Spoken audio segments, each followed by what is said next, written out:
And we're back. So this is Jonah, okay? Again, just work with me on this one, all right? So this is Jonah. God said to Jonah, Jonah, I want you to go to Nineveh and preach to the people of Nineveh. So Jonah started going towards Nineveh. Over here's Nineveh. There's a sign. Welcome. And he started thinking, you know what? I don't really like these people. I don't want to go.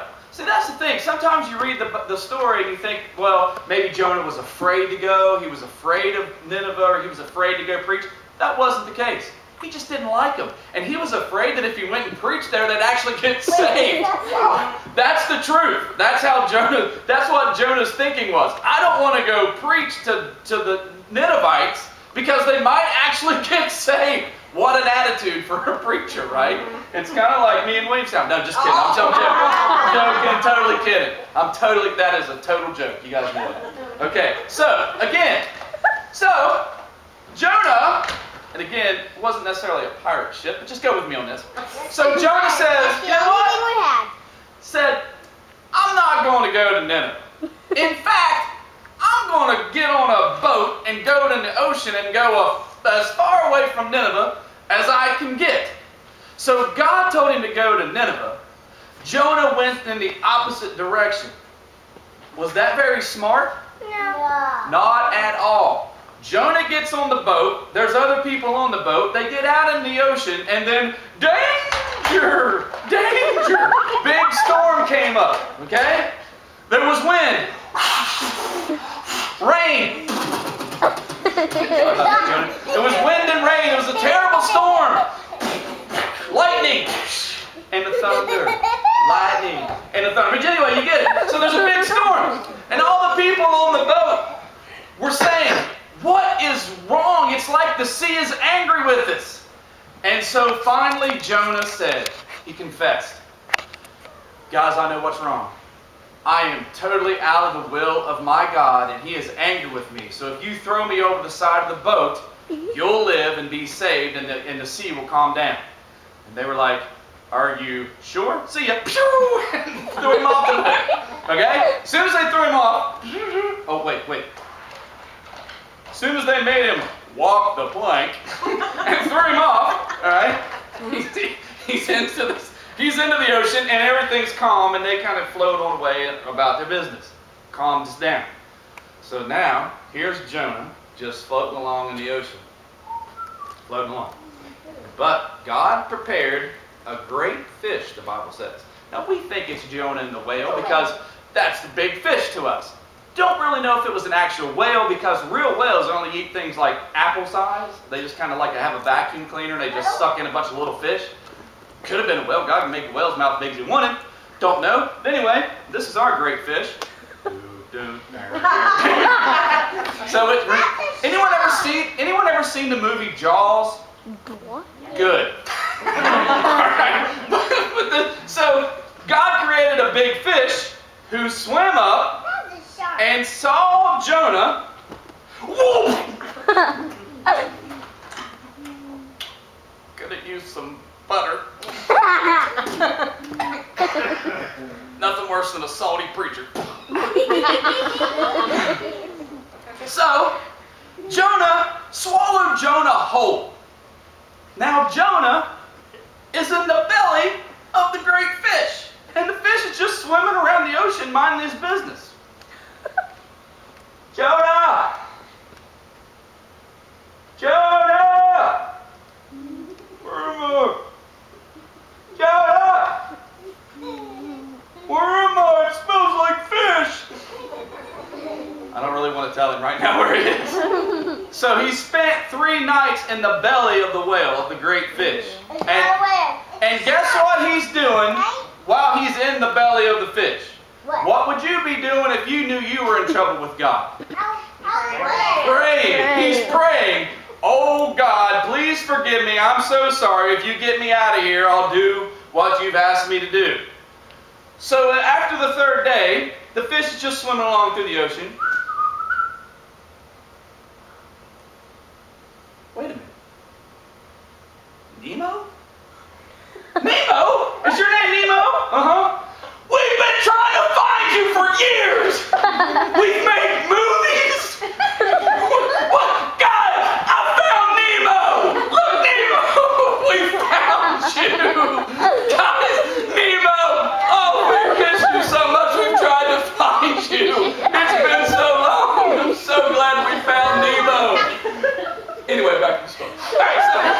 We found Nemo. Perfect.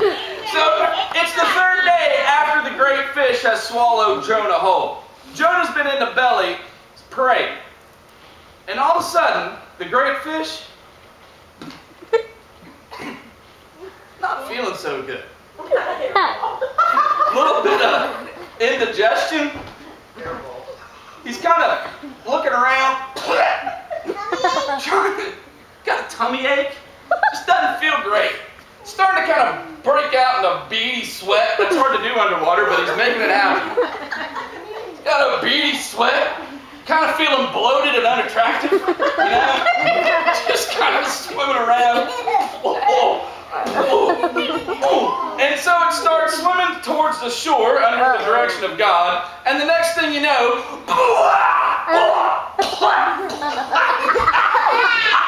he hacks Jonah up on the beach. And he swims off thinking, definitely could have used more butter. So he swims off, and Jonah, not standing at this point, he's laying flat on the beach, covered in fish spit. Right? A little wet, right? Probably even just a tiny bit digested. He was sitting in the belly of the swell for 3 days. And he's thinking, wiping his eyes, and he stands up, and he says, you know, I have an idea. I think I'm going to do what God told me to do. Whether I want to or not, it's better to do what God told me to do than to do what I want to do. Because when I do what I want to do, I end up fish food.